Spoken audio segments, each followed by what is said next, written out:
ಬೆಳಿಗ್ಗೆ ಶಿಸ್ತಾಗಿ ಒಂಟು ರೆಡಿ ಆಗಿದ್ದೆ 2ನೇ ಸರ್ವಿಸ್ಗೆ. ಗಾಡಿ ಸರ್ವಿಸು ಮರೆಯ.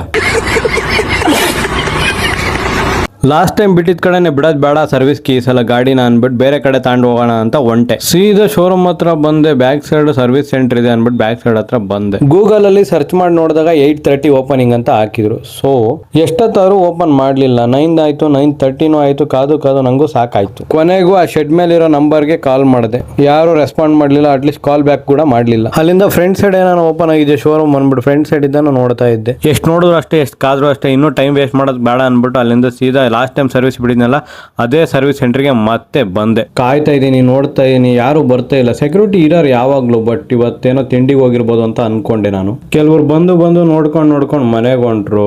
ನಾನು ಒಂದು 15 ನಿಮಿಷ ಕಾದೆ. ನಾನು ಮನೆಗೆ ಹೊರಡೋಣ ಅನ್ಕೊಂಡೆ. ಅಷ್ಟೊತ್ತಿಗೆ ಇನ್ನೊಬ್ರು ಯಾರೋ ಬಂದ್ರು. ಅಣ್ಣ ಇಲ್ಲಲ್ಲ ಅಣ್ಣ, ಸರ್ವಿಸ್ ಸೆಂಟರ್ ಇರೋದು ಪಕ್ಕದಲ್ಲಿ, ಇಲ್ಲೇನೋ ಸ್ವಲ್ಪ ಕನ್ಸ್ಟ್ರಕ್ಷನ್ ನಡೀತಾ ಇದೆ ಅಂತ ಹೇಳಿದ್ರು. ಸೀದಾ ಅಲ್ಲಿ ಗಾಡಿ ತಗೊಂಡು ಬಂದೆ. ಬರ್ತಿದಂಗೆ ಸರ್ವಿಸ್ ಸೆಂಟರ್ ನನ್ನ ಗಾಡಿನ ಅಡ್ಮಿಟ್ ಮಾಡಿ ಒಂದು ಸ್ಲಿಪ್ ಇಸ್ಕೊಂಡು ಹಂಗೆ ಸೀದಾ ಮನೆ ಕಡೆ ಹೊಂಟೆ. ಫೈನಲಿ ಗಾಡಿನ ಸರ್ವಿಸಿಗೆ ಬಿಟ್ಟು ಅಲ್ಲಿಂದ ಸೀದಾ ಬಂದಿದೆ ನಾನು ವಾಕಿಂಗ್ ಮಾಡೋಣ ಅಂತ. ನೋಡ್ತೀನಿ ಬಿಕೋ ಅಂತ ಇದೆ. ಒಬ್ರು ಇಲ್ಲ ಪಾರ್ಕಲ್ಲಿ. ಜನಗಳೆಲ್ಲ ಯಾಕಿಲ್ಲ ಪಾರ್ಕಲ್ಲಿ ಅಂತ ಗೊತ್ತಾ? ವೈ?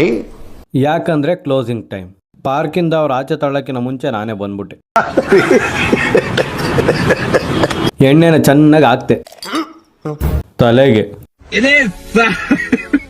ಸ್ವಲ್ಪ ಹೊತ್ತು ರೆಸ್ಟ್ ಮಾಡಿ ಫೋನ್ ಮಾಡಿ ಕೇಳಿದೆ, ಗಾಡಿ ರೆಡಿ ಆಗಿದೆಯಾ ಇಲ್ವಾ ಅಂತ. ರೆಡಿ ಆಗಿದೆ ಸರ್, ಬಂದು ಕಲೆಕ್ಟ್ ಮಾಡ್ಕೊಳ್ಳಿ ಸರ್ ಅಂತ ಅಂದ್ರು. ಒಂದ್ ಕಡೆ ಬಲರಾಮ ಮೂವಿ, ಇನ್ನೊಂದ್ ಕಡೆ ಕಲಾಸಿಪಳ, ಇನ್ನೊಂದ್ ಯಾವ್ದೋ ತೆಲುಗು ಸಿನಿಮಾ. ಬಟ್ ನಮ್ ಸಿನಿಮಾಗೆ ಹೋಗ್ಬೇಕು ಅಂತ ಆಸೆ ಇತ್ತು, ಜೊತೆಗೆ ಯಾರು ಇಲ್ಲ ಅನ್ಬಿಟ್ಟು ಹಂಗೆ ಸೀದಾ ಸರ್ವಿಸ್ ಸೆಂಟರ್ ಹತ್ರ ಹೋದೆ. ಒಳಗೋಗಿ ನೋಡಿದೆ, ವೀಲೆಲ್ಲ ಬಿಚ್ಚಿ ರೆಡಿ ಮಾಡ್ತಾ ಇದ್ರು. ನನಗೆ ಖುಷಿ ಆಗೋಯ್ತು. ಹೆಂಗ್ರು ಪರವಾಗಿಲ್ಲ, ಶೋರೂಮಲ್ಲಿ ಎಲ್ಲ ಪರ್ಫೆಕ್ಷನ್ ಆಗಿ ಮಾಡ್ತಾರೆ ಅಂತ ಫೀಲ್ ಆಯ್ತು.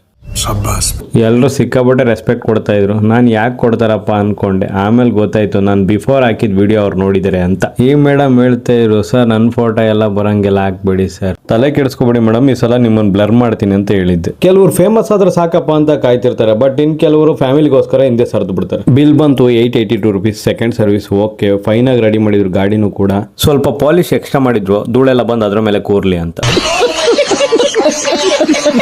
ಎಲ್ಲ ಒಂದ್ಸಲ ಮಿಸ್ಟೇಕ್ ಆಗುತ್ತೆ, ಮತ್ತೆ ಪದೇ ಅದೇ ಮಿಸ್ಟೇಕ್ ಮಾಡಲ್ಲ ಅಂತ ಒಂದು ನಂಬಿಕೆ ಇತ್ತು. ಆ ನಂಬಿಕೆನ ಇವರು ಉಳಿಸ್ಕೊಂಡ್ರು. ಹೀಗೆ ನಿಮ್ ಜನಗಳ ಸೇವೆಗಳು ಚೆನ್ನಾಗಿ ನಡೀಲಿ ಅಂತ ಅಲ್ಲಿಂದ ಸೀದಾ ನಮ್ಮ ಮನೆ ಕಡೆ ಒಂಟೆ ಗಾಡಿ ಎತ್ಕೊಂಡ್ರು.